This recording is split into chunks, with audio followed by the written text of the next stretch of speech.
Walk in love as Christ loved us and gave himself for us, a fragrant offering and sacrifice to God. Many weeks of the year.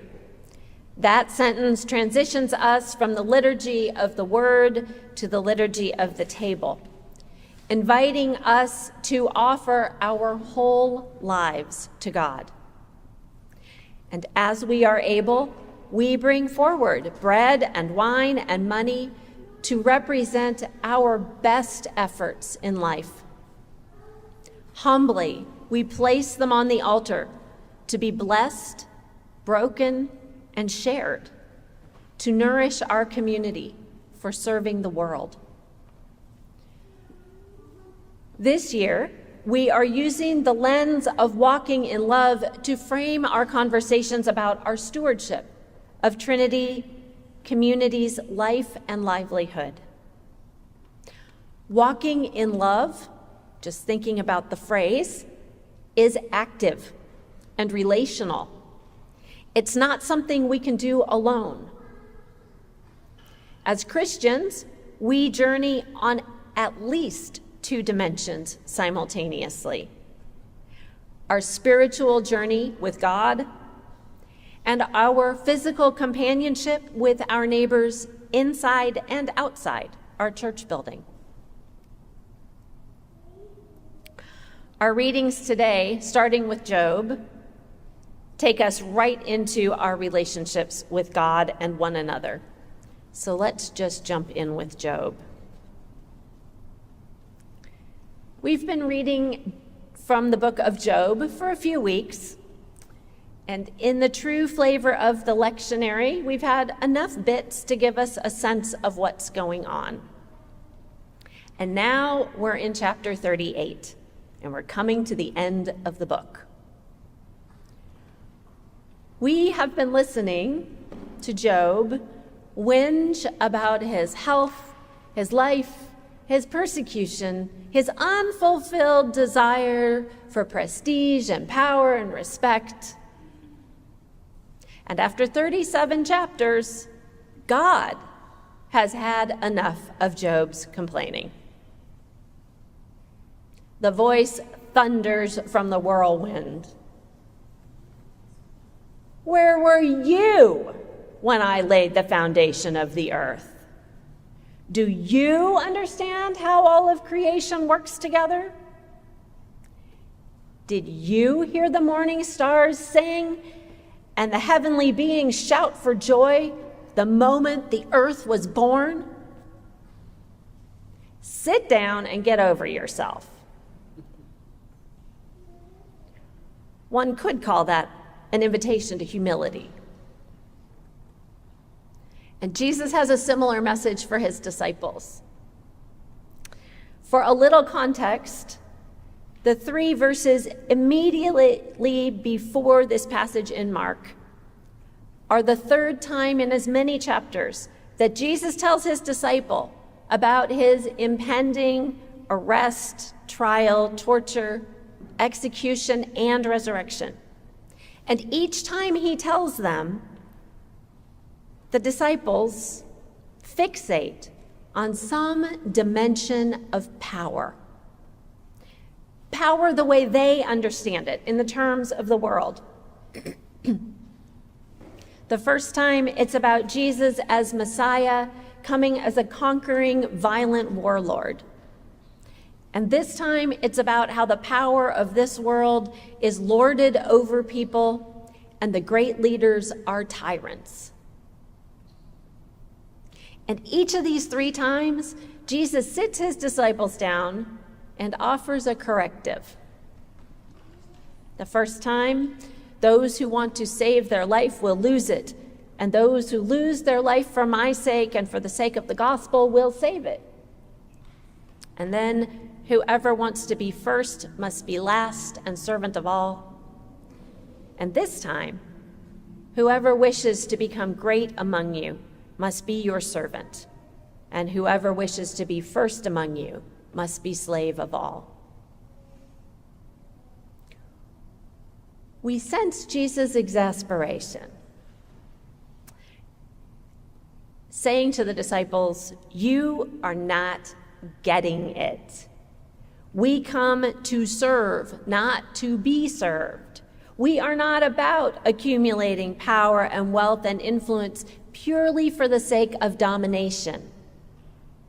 Quite the opposite. We are about descending into the power of servanthood for the life of the world." And he goes on to say that he is being offered as a ransom for the life of the world.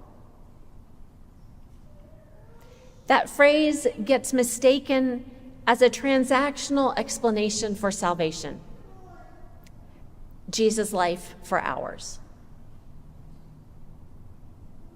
I'm going to suggest we look at it a little more closely. In that a ransom is something of great value that is offered in exchange for the freedom of a captive. If we humble ourselves and confess that we are attracted to the world's ideas and desire for greatness and power and prestige, we are spiritual captives, and Jesus offers a ransom. We remember that Mark talks about the salvation that Jesus offers as a way of health and liberation. The liberation that Jesus offers is an invitation to follow him into true servanthood, defined by humility and generosity and love. That's what he shows us. He does not show us the dominion of the world. He shows us how to live as servants, and he calls us to that same servanthood as an antidote to the shiny allure and spiritually empty promises of greatness and power.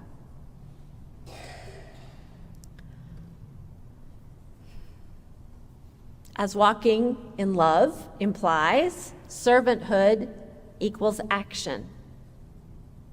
Servanthood looks like showing up where there is a need that our gifts can fill.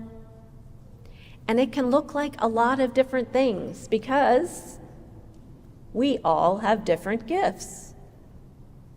Some of the ways that servanthood looks here at Trinity are our community lunch ministry, which happens to be happening today, takes a whole team of people every month who offer what they can do to cook and serve and welcome and spend time with our guests.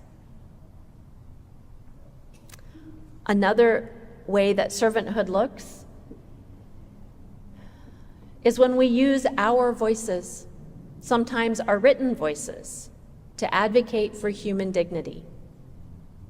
This week, our partner Wheel has asked us to contact our city council to ask that next year's city budget include $500,000 to replace the life-saving services of Mary's Place Daytime Drop-In Center when it closes in March.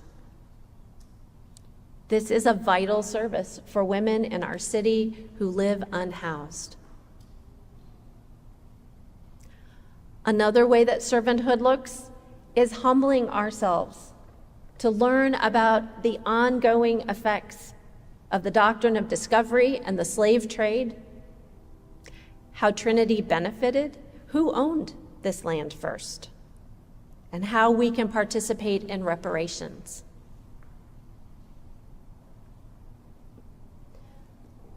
A little bit later, we can also meet our neighbors in Trinity Listens conversations or drop in for one of the Trinity living rooms, offering our gifts of friendship and human connection. And one more, our worship services are shared ministries of many people who offer gifts to joyfully welcome people at the door, to read aloud, to carry things publicly, prepare our space to be beautiful and ready and organized, and share food and drink with others, both at the altar and at our fellowship afterward.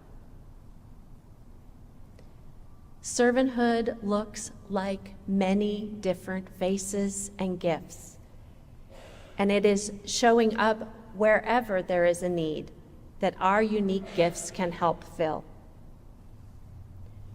No one of us has to do it all or should do all of it, but we can all do some.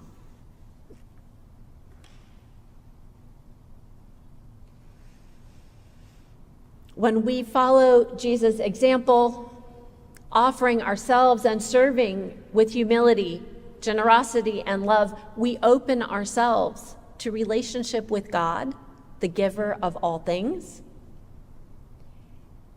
When we humbly offer ourselves to encounter another human being, to feel what they feel, to understand what someone else is going through in life, we expand our common humanity and we walk in love.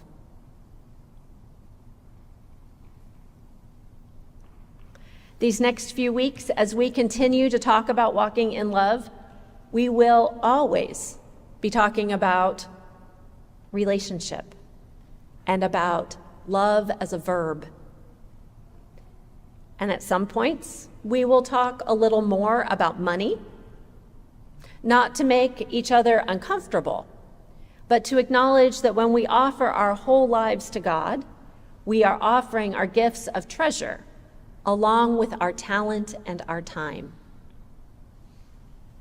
And we choose this gift of joy and gratitude, this sacrifice of some of ourselves to follow the way of Jesus, who shows us that greatness comes by committing ourselves to humility, generosity, and love.